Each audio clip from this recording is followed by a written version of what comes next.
It's hot as balls and I'm back in my bathroom. Welcome to part 8 of Try the New Candy. This part, more than a feeling. Aaron Beauregard is back at it with an unnecessarily wholesome and heartfelt story. Much like 5 O'Clock Shadow, this one was actually really sweet and cute. So right off the bat, at the entrance of the story, it is in the point of view of another child. The kid remains nameless, I believe, throughout the story, so I'll just call him the kid. So the point of view and narration opens up with the kid talking about how when he was younger, he didn't really get along with most kids, and most adults didn't understand him except for his Aunt Mary. So, knowing my homeboy Aaron Beauregard, I was really ramping myself up and preparing for information that came out of left field. That's not where it went at all. The kid. Memories of my past were always really quite fond. I have no complaints about my childhood. I didn't quite get along with most kids as a 6-year-old. They'd be off playing with toys and having imaginary conversations with whatever. And adults didn't really get me, except for my Aunt Mary. I never knew when she was coming over until she just appeared at my house when I came home from school. She'd be sitting in our living room wearing really weird patterns and fancy hats of all different colors and shapes and sizes, smoking a cigarette. And I'd be so mesmerized by all the smoke circles she would blow in the smoke. I just thought she was the coolest person. When my parents weren't home, her and I would sit together and we'd talk for hours and hours and hours about things that not normal kids like me would talk about. We would talk about life and death and maybe what comes after death. We weren't afraid of death, but we were interested in the concept of not existing anymore, or our souls going somewhere else, or even communicating with the dead. I just thought she was a really intelligent person. I enjoyed her company all the time. It was about that time of year where it was around my birthday and my friends' birthdays where we'd all get together as neighbors and families for group barbecues. I hated this time of year because all the adults would get together and separate us kids into a different room to go play with each other. I wanted to hang out with Aunt Mary because I knew she'd be there. She always had the coolest party tricks, and I wanted to be there to see all the reactions to the adults.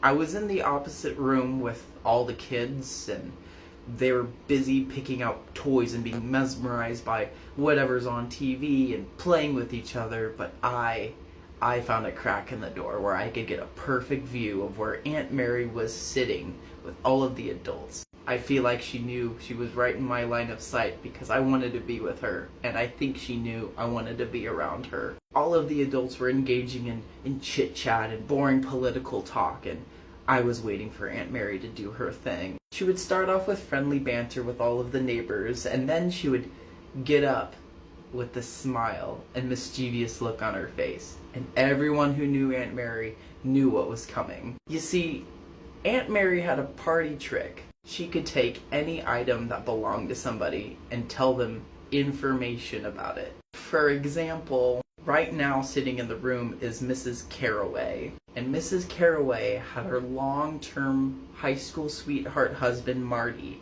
He just passed away. They loved each other. They never had any kids, but he died under strange circumstances. I think he was sick. But I knew what Aunt Mary was gonna do. She got up and went straight over to Mrs. Carraway and took a handkerchief right out of her shirt that she held near and dear. She looked around the room at all the people who saw this coming, and they were giving eyeballs to each other, and they're like, oh, Aunt Mary's gonna do it. Aunt Mary held up the handkerchief and she's like, oh, Miss Carraway, I hope this is clean. Everybody politely giggled at this joke. Mrs. Carraway seemed a bit confused.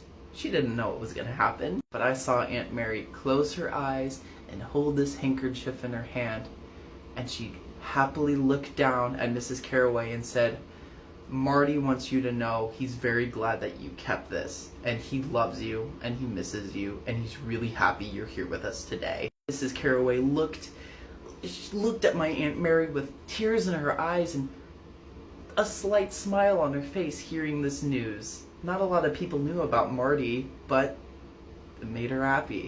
Everybody in the room applauded and oh, Mary, you've done it again. Side note, it sounds like Aunt Mary is a bit of a medium of sorts, which explains her immense fascination with the afterlife. Aunt Mary managed to get kind of control of the room again. She looked over to Mr. Billings, one of our neighbors. Now, I don't know if it's my observation or not, but I think she had a fancy for Mr. Billings. I saw them chatting earlier in the kitchen, and her face got all red, and she started blushing and talking kind of like I never heard her before. She looked over at Mr. Billings and held out her hand and said, "Give me something." Everyone around the room is like, "Yeah, Billings, come on, just give her something." Billings seemed confused and unwilling to participate. He seemed a bit taken back. "Come on, Mr. Billings," the neighbors said. "Just give her anything, a pocket watch, this here." They grab a glove out of his pocket.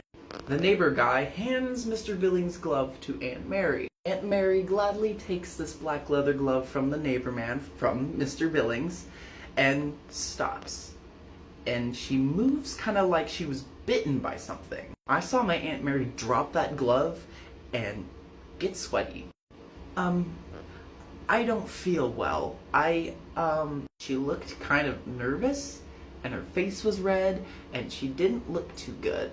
I'm just gonna go lay down. I'm gonna go lay down. I'm sorry." And I saw my Aunt Mary quickly leave the living room, followed by my mom. I could kind of hear them in the kitchen discussing what happened, but all Mary said was, "I'm feeling sick. I just need to lay down." But then I also heard her say that she wanted to come and talk to me for a minute. And when we got pulled into another room, I tried to ask her what happened in there, but she wouldn't say. All she told me was, "You'll find out when you're older. You'll know when you're older. This isn't the time for you to be aware of this right now. Save it when you're older." I hate it when adults tell me that. I want to know now. I want to know what made her so upset. So I went to school the next day, and when I got home, my mom was crying. She told me my Aunt Mary was dead. I was torn up by the person that I loved the most in this world, that understood me, all of our talks. Like, she was ripped away from me. This doesn't seem right. This is too much of a coincidence. Fast forward to our main character turning 16. Every year since my Aunt Mary has been gone, I made it a point to go visit her grave as much as I can. A specific day out of the month, I have to, no matter what is on my agenda, I have to go sit by her grave and tell her what's been going on in my life. I feel like I'm crazy because I'll be sitting there in an empty graveyard talking to the grave, and it kind of feels like I hear responses from her in my head. I inform her about what's new in my life, how school is doing, how, my family's doing, but it's just not the same without her. I told her how much I missed her and what happened on that night. I wanted to know what she saw from Mr. Billings. It's been years and I haven't gotten any answers. I just missed her so much. And we'll finish it in part 2.